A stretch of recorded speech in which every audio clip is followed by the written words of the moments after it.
নবী করিম সাল্লাল্লাহু আলাইহি সাল্লাম বলেছেন, যে ব্যক্তি আজানের জবাব দেয়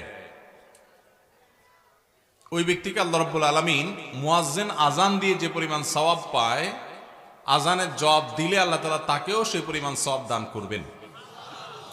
মুয়াজ্জিনের সওয়াব সম্পর্কে ধারণা আছে, আইডিয়া আছে? আল্লাহু আকবার। ইমামতি মর্যাদাপূর্ণ কাজ, কিন্তু সওয়াবের বিচার যদি করেন, আজানের এত বিপুল পরিমাণ সওয়াব আছে যে আজানের মর্যাদা যদি আমরা জানতাম, মহল্লাগুলোতে মুয়াজ্জিন নিয়োগ দেওয়া লাগতো না। এলাকাবাসী কামড়া কামড়ি করে নিজেরা কম্পিটিশন করে তারা আজান দেওয়ার চেষ্টা করতো মসজিদে। ভাইরা আমার, মুয়াজ্জিন যখন আজান দেন, মুয়াজ্জিনের আজান শুনে যত মানুষ নামাজ পড়তে আসে, সবাই যার যার নামাজের সওয়াব তো পাবেই। মুয়াজ্জিন সাহেব তার আজান শুনে যেহেতু সবাই আসছে, তার ডাক শুনে যেহেতু আসছে, তার আহ্বানে যেহেতু আসছে, এই জন্য যত মানুষ তার আজান শুনে নামাজ পড়েছে তাদের সবার সমপরিমাণ সওয়াব আল্লাহ তাআলা মুয়াজ্জিন সাহেবকে দান করেন। দুনিয়াতে মুয়াজ্জিন সাহেবের দাম আপনার কাছে ৫,০০০ টাকা হইতে পারে, কিয়ামতের ময়দানে মুয়াজ্জিন সাহেবদের দাম অনেক বেশি। আপনি দুনিয়ার মিলিয়নিয়ার বিলিয়নিয়ার হতে পারেন, আখিরাতের বিলিয়নিয়ার মিলিয়নিয়ার হবে এই সমস্ত মুয়াজ্জিন সাহেবরা। তো মুয়াজ্জিন সাহেবদের সওয়াবের দৌড়ে যদি তাদেরকে ধরতে চান বা তাদের পিছে থাকতে চান, তাহলে আপনাকে নিয়মিত আজানের জবাব দিতে হবে। আজানের জবাব কিভাবে দিবেন? কুলু মিসলা মা ইয়াকুলুল মুআজ্জিন। সহিহ মুসলিমে নবী করিম সাল্লাল্লাহু আলাইহি সাল্লাম আজানের জবাব দেয়া শিখাইছেন। কিভাবে আজানের জবাব দিবেন? আজানের জবাব দেওয়া দুই ভাবে, এক হলো মৌখিক ভাবে আর এক হলো আচরণিক ভাবে। আচরণগত ভাবে কিভাবে? মুয়াজ্জিন বলেছে হাইয়া আলাস সালাহ, সালাতের দিকে আসো, আপনি সব কাজ কাম ফেলে সালাতে চলে গেলেন। এটা হলো আসল জবাব আজানের, এটা হলো আচরণগত জবাব, আমলি জবাব। আর মৌখিক জবাব কোনটা? মুয়াজ্জিন যা যা বলে আপনিও তা তা বলবেন। মুয়াজ্জিন আল্লাহু আকবার বলে শেষ করলে আপনি আল্লাহু আকবার বলবেন। মুয়াজ্জিন আশহাদু আল্লা ইলাহা ইল্লাল্লাহ বলে শেষ করলে আপনিও আশহাদু আল্লা ইলাহা ইল্লাল্লাহ বলবেন। মুয়াজ্জিন যখন আশহাদু আন্না মুহাম্মাদুর রাসূলুল্লাহ বলবে, আপনি তখন কি বলবেন? এক ভাই বলছে সাল্লাল্লাহু আলাইহি সাল্লাম। আপনারা এটাতে কারা কারা ভোট দেন? হাত তোলেন। নাই, ভোট নাই এটার পক্ষে। আচ্ছা, তাহলে এবার কথা শুনেন, মনোযোগ দিয়ে শুনেন। মুয়াজ্জিন যখন আশহাদু আন্না মুহাম্মাদুর রাসূলুল্লাহ বলে, তখন আমরা আশহাদু আন্না মুহাম্মাদুর রাসূলুল্লাহই বলবো। কারণ নবী করিম সাল্লাল্লাহু আলাইহি সাল্লাম নিজে শিক্ষা দিয়েছেন, ওই যে সহিহ মুসলিমের হাদিস, তিনি বলেছেন মুয়াজ্জিন যখন আশহাদু আন্না মুহাম্মাদুর রাসূলুল্লাহ বলে, নবীজি বলেছেন ওইটা শোনার পর তোমরাও বলবে আশহাদু আন্না মুহাম্মাদুর রাসূলুল্লাহ। তাহলে আজানের জবাব দিতে নবী করিম সাল্লাল্লাহু আলাইহি সাল্লাম যেভাবে শিখিয়েছেন সেভাবে দেব নাকি মনমতো দেব? মনমতো দিলে কি সওয়াব হবে? এখন প্রশ্ন হলো, নবীজির নাম শুনছি তো দুরূদ পড়বো না?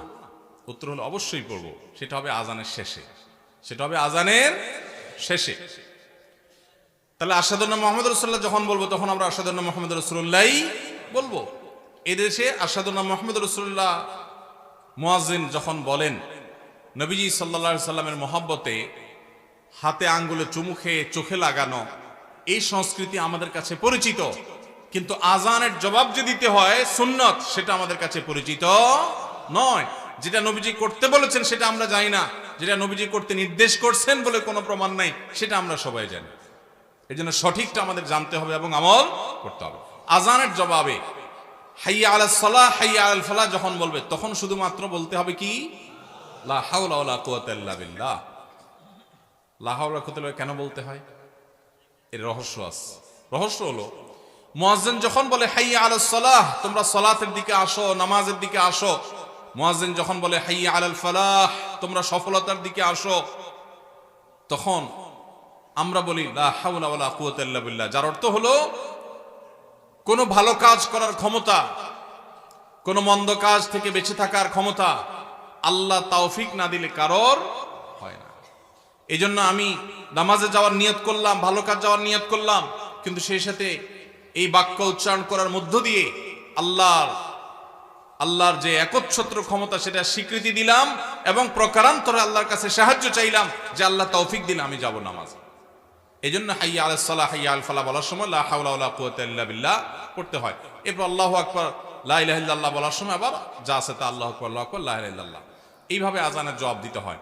আজ থেকে আজানের জবাব দেব তো ইনশাআল্লাহ। এখন প্রশ্ন হলো, এক এলাকায় এই যে অনেকগুলো আজান চলছে, আমরা কয়টার জবাব দিব? এই যে আমরা আজকে কোনটার জবাব দিলাম? সবচেয়ে কাছের যেটা আমি শুনতে পাইলাম, সবচেয়ে নিকটবর্তী যেটা আমি শুনতে পাইলাম, এটা দিলাম। এখন এটা দিয়ে শেষ করার পর যদি আরেকটা শুরু হয়, যদি সময় থাকে, সুযোগ থাকে, ওইটারও জবাব দিলেন। আর সুযোগ না থাকলে নাই, আপনার এলাকারটা কাছেরটা আপনি জবাব দিলেন। আজ থেকে আমলটা করবেন তো ইনশাআল্লাহ। কারা কারা সত্যি করার নিয়ত করছেন হাত তোলেন। আল্লাহ আপনি সব হাতগুলোকে কবুল মঞ্জুর করেন। আল্লাহ আমার এই ভাইদেরকে আমল করার তৌফিক দান করেন, মরণ পর্যন্ত আজানের জবাব দেওয়ার তৌফিক দান করেন। শুধু মুখের জবাব নয়, শারীরিক জবাব, মসজিদে উপস্থিত হয়ে জবাব দেওয়ার তৌফিক দান করেন। মাশাআল্লাহ। এই একটা আমল যদি আজকে জীবনের তরে সাথে নিয়ে যেতে পারেন ভাই, বাস মাহফিল সাকসেস, এই আয়োজন সাকসেস। আমার ভাইদের এই প্রচেষ্টা, ঢাকা চিটাং থেকে ওনারা আসছেন এলাকাবাসী আপনাদের কল্যাণে। এই মাহফিল থেকে আপনারা চাঁদা তুলে কি ওনাদেরকে দিবেন টাকা পয়সা? কোনো খাওয়াবেন দাওয়াবেন? কোনো কিছুই না। তাহলে এলাকাবাসীর কল্যাণে তারা ঈদগাহ, মসজিদ, মাদ্রাসা, মাহফিল, অন্যান্য আয়োজনগুলো করছেন। আমরা যদি সেগুলো থেকে কিছু গ্রহণ করি তাহলে তাদের আয়োজন সার্থক হবে। আর যদি শুধু কানসুক করে চলে যান, যা বলেন ওয়াজ একটা শুনছি আজকে, উল্টে ফেলাইছে একেবারে ওয়াজ করে, কি শুনছেন তার কোনো খবর নাই। আর একজন আইল ঠেলা যদি বন্ধ না হয়, এ ওয়াজ শুনে লাভ আছে কোনো? যে ওয়াজের পরে আপনার আগের জীবন আর পরের জীবনে কোনো পার্থক্য হয় নাই, সে ওয়াজ ওয়াজ না। সে ওয়াজ শুনে লাভ নাই, সে ওয়াজ করেও লাভ নাই। যে ওয়াজ আপনার ওয়াজের আগের জীবন আর পরের জীবনের ভিতরে পরিবর্তন করে নাই, আজকে মাহফিল থেকে যাওয়ার পরে আপনার ভিতরে যদি কোনো ভাবলেশ না আসে, কোনো পরিবর্তন না আসে, কোনো চেঞ্জ না হয়, তো মনে রাখবেন আপনার এই ওয়াজ শুনে কোনো ফায়দা হবে না। চেঞ্জ করার নিয়ত করেছেন তো ইনশাআল্লাহ? ভাইরা আমার, এই যে দূর দূরান্ত পর্যন্ত মাইক লাগানো, রাস্তায় আলেমদের সামনে গাড়ির বহন নিয়ে, বাইকের বহন নিয়ে আসা, এগুলোর বিরুদ্ধে আমি বললাম। যুবক ভাইরা, এগুলোর মধ্যে আপনাদের জন্য বার্তা আছে। 2-4 জন বন্ধু বান্ধব একসাথে হলেই শুনলে একটু ভাব আসে, আসেনি? 5-6 জন বন্ধু বান্ধব নিয়ে যখন মার্কেটে যান, বাজারে যান, রাস্তা দিয়ে চলাফেরা করেন, কলেজ থেকে আসেন, তখন শুনলে একটা ভাব আসে, আসে। এই ভাবের চোটে তখন ধরাকে সরা মনে করে অনেকে। চুন থেকে নুন খসলেই এই বেটা এদিকে আয়, আছে না নাই? মাস্তানি করে ছোট লোকে, বিনয়ী হয় বড় লোকে। টাকা পয়সা দিয়ে মানুষ বড় লোক হয় না, বড় লোক হয় আচার আচরণের কাজ কাম দিয়ে। আপনি কি বড় ঘরের মানুষ নাকি ছোট লোক, এটা আপনার আচরণ দ্বারা প্রমাণ হবে। আপনি যদি মাস্তানি মাতবরি করেন, মনে রাখবেন পৃথিবীতে কুকুরের চাইতে বড় মাস্তান কম আছে। কুকুর দেখবেন আপনার মতো 2-4 জন বন্ধু লাগে না, একা একাই হুদাই চিল্লায় দেখবে, ঠিক না? ঠিক। আপনার ঠেলার চোটে রিক্সাওয়ালা টিকতে পারে না, গরিব মানুষ টিকতে পারেন না, অসহায় মানুষ টিকতে পারেন না। গায়ের জোরে একটু দুর্বল হয়েছে বেচারা, চুন থেকে নুন খসছে, ডেকে এনে চাপ থাপ্পড় দিয়ে বসেন, ঘুষি দিয়া বসেন, গালি দিয়া বসেন। কিয়ামতের ময়দানে এই লোক, আল্লাহর শপথ করে বলি, এই লোক হাজির হয়ে যাবে এবং আপনার এই অপব্যবহার, আপনার এই দুরাচরণের জবাব সেদিন দিতে হবে, বিচার সেদিন হবে। আল্লাহ তাআলা বলেছেন, ওমাই ইয়ামাল মিসকালা যাররাতিন শাররান ইয়ারাহ, যারা পরিমাণ খারাপ কাজ করবেন মুখোমুখি হইতে হবে তার পরিণামে। এজন্য মাহফিল থেকে শিক্ষা নিয়ে যাব যে কোনোদিন কাউকে কষ্ট দেব না ইনশাআল্লাহ, কারোর কষ্টের কারণ হব না ইনশাআল্লাহ, কোনোদিন কারোর কষ্ট দেব না। পারলে উপকার করব, না পারলে চুপ থাকবো। শরীরে ভাব আসলে নিজের মনকে বলবো, এ ভাব দূর হইতে সময় লাগবে না, দূর হইতে সময় লাগবে। এজন্য বিনয়ী হয়ে চলবো তো ইনশাআল্লাহ। এলাকা সুন্দর হবে, দেশ সুন্দর হবে যদি আমাদের আচরণ সুন্দর হয়। আমাদের যুবকরা যদি সমাজমুখী কাজ করে, আমাদের যুবকরা যদি সমাজের জন্য ভালো কাজ করে, মাস্তানি, গুন্ডামি এবং গায়ের জোর খাটায়া দুর্বলদের উপরে জুলুম যদি না করে, তাহলে দেশ সুন্দর হয়ে যাবে। আমাদেরকে সুন্দর দেশ গড়তে হলে অনেক বেশি কিছু করতে হবে না।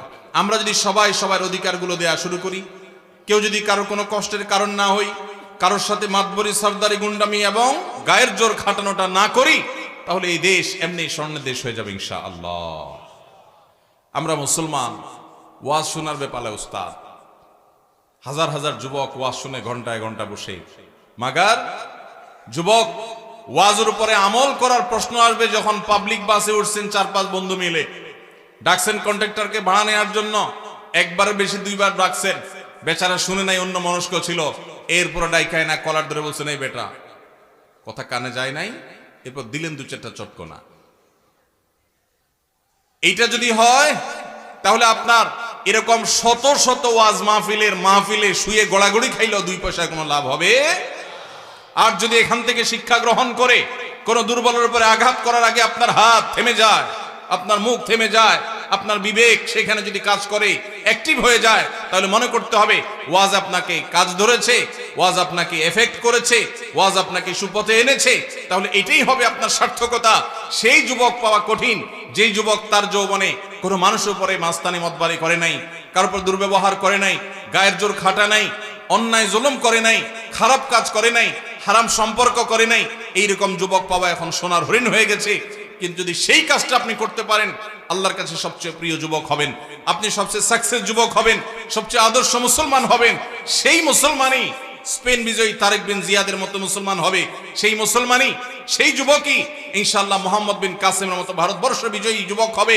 সেই যুবকই মুসলমানদের সেই হারানো গৌরবকে পুনরায় উদ্ধার করতে পারবে। সেই যুবক নয় যে যুবক মাহফিলে পরে মাহফিল করে, ভলান্টিয়ার পরে ভলান্টিয়ারি করে, হুজুরের গায়ের আগেও থাকে পিছেও থাকে, হুজুরের সাথে ছবি বৈশাও নেয়, কাইথইয়াও নেয়, লাভ নাই, কোনো লাভ হবে না।